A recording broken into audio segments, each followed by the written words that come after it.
ఏసీబీకి చిక్కిన ఎంఆర్ఓ మేడ్చల్ మల్కాజిగిరి జిల్లా షామీర్పేట మండల తహసీల్దార్ ఎగ్జిక్యూటివ్ మెజిస్ట్రేట్ మరియు జాయింట్ సబ్ రిజిస్ట్రార్ గా పనిచేస్తున్న సుచరిత ఏసీబీ వలలో చిక్కారు.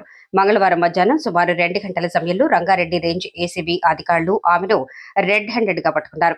ఏసీబీ వెల్లడించిన వివరాల ప్రకారం 30 ఎకరాల వ్యవసాయ భూమికి సంబంధించిన నాలా కన్వర్షన్ దరఖాస్తుల ప్రాసెసింగ్ మరియు అనుమతుల కోసం సుచరిత 30 లక్షల రూపాయల లంచం డిమాండ్ చేసినట్లు ఆరోపణలు ఉన్నాయి.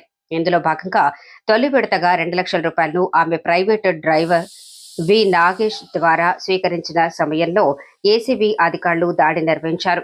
డ్రైవర్ నాగేష్ వద్ద నుంచి 2 లక్షల రూపాయల లంచం మొత్తాన్ని అధికారులు స్వాధీనం చేసుకున్నారు.